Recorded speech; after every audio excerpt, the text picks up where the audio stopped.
Hey everybody, my name's Ed. Okay, so I just kind of want to add my 2 cents to the recent controversy that's going on. So basically, what's going on is Marvel Comics news announced some new characters that they're going to be introducing in their New Warriors comic. So the new characters are these teenage characters, and they are Snowflake, Safe Space, Screen Time, Trailblazer, and B negative. So most of the controversy is centered around well, a couple of things. About how kind of like one note and stereotypical and trendy and tone deaf and out of touch these characters seem to be. It seems like almost no thoughts went into it. It seems like this is like an older person's ideal of what young hip teenagers are like these days.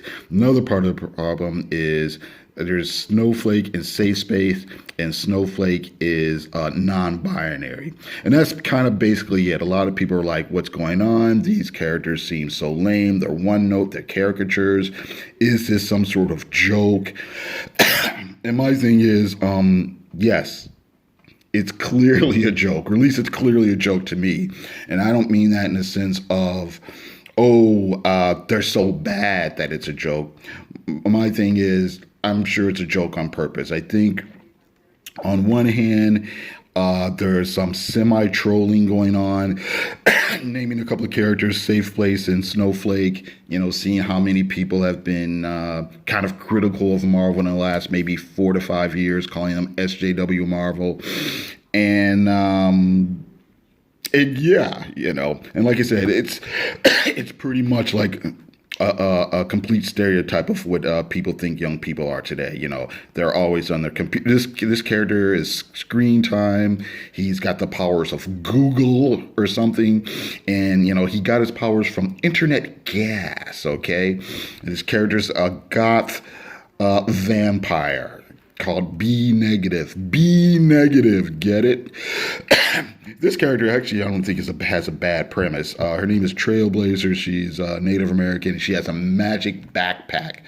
Seriously, that's not a terrible idea. That's like a really good idea for like a kid show or whatever. You'd have a cartoon or whatever, and they go on adventures and learn about reading and history and science. And she'd pull out things from the backpack to help along in the in the adventure, the storyline, or whatever. But anyway, getting back to the point, like I said, a lot of people are kind of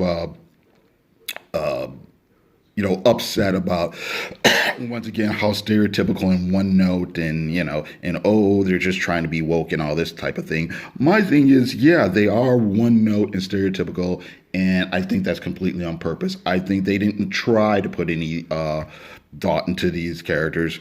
But let's back it up a little bit. Marvel Comics at this point kind of has a history of creating more. Oh man, my stupid cough. But anyway, it probably has a history of creating teenage superheroes, diverse superheroes, LGBT characters. They've done teams in the past that were like groups of people who had different ethnicities and races and again, sexual orientations. They've done stuff like the Runaways, the Young Avengers, the Champions, excuse me. Even this team back here, the New Warriors, is a mixed race team of superheroes, and they clearly have avoided any sort of, super obvious caricatures and stereotypes.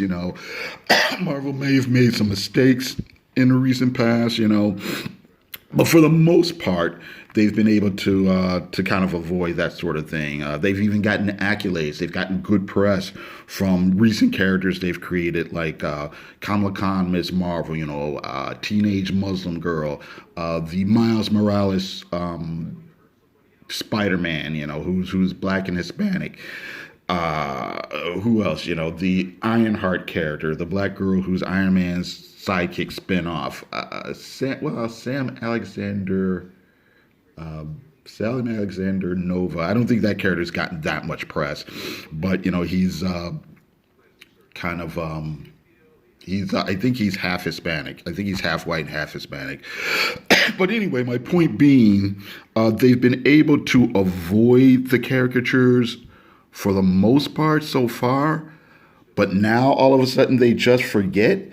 So I don't think that's a coincidence. I think my whole thing is these characters are introduced not in their own comic, not in a ongoing thing, not in a mini series or anything like that, but they're being introduced in a one shot for the New Warriors that's supposed to tie in to their big event called Outlawed. The whole premise of Outlawed is the teenage superheroes have been outlawed, and so all their big characters, Ms. Marvel, Miles Morales, whoever else, has to kind of get together and take care of the threat or solve the problem, whatever. And the thing is, in these big events, there's almost always some big shocking event, some switcheroo, or some plot twist or some sort. I have no doubt that these characters are going to either get killed off, they're going to turn evil, we're going to find out they're really robots, they're government agents in disguise, or what have you. Keep in mind, Marvel's done this sort of thing before where they've said, here's our new character, and then when the comic comes out, there's a big switch. A few years ago, or maybe it's more than a few years ago now, but they introduced Sentry, and they pretended the Sentry was this long lost, forgotten Stan Lee character that everybody forgot about, and we're going to bring him back and put him in the universe. Really, it turned out to be this kind of postmodern take on this character whose whole story was the bad guy made everyone forget who he was. They did the Thunderbolts, what is it, late 90s? Sure, late 90s, where they've announced the team as, this team is going to take the place of the Avengers and the Fantastic Four, and, they're going to be these great heroes who go around saving people. When the comic comes out, the last page, the twist you got on the last page was they were actually super villains who were pretending to be superheroes. So, like I said, and there's probably a couple other instances that I can't think of right now. But like I said, there's no way that these characters were created to be lasting characters, or they really think these characters are going to catch on. They could spin them off in video games and movies and TV shows. If for no other reason, they wouldn't use deliberately dated names like Snowflake and Safe Space, They wouldn't have got their goth hero because I'm goth because I'm goth rock or whatever, And really, if you watch the trailer, the announcement trailer, the writer, Daniel Kibblesmith, kind of sort of gives it away a little bit. He says at the end something like, we're not worried about dated, we're just worried about now. Yeah, because they probably have no plans to use these characters beyond this story. So that's it. So like I said, I know a lot of people were like, is this a joke and that and the other thing? Sure. It is a joke. They actually are trying to joke. Now, maybe it's a bad joke in the sense that if you're a bad joke teller, you try to tell a joke and people think you're serious. They don't laugh. They're like, what? So maybe that's the case of what's happening here. But there's just no way that Marvel Comics really takes, mean these characters to be serious representations of anything, or they're trying to turn them into serious IPs or whatnot. So anyway, that's my take on it. So thank you very much for watching. I do appreciate it. Everybody have a great day.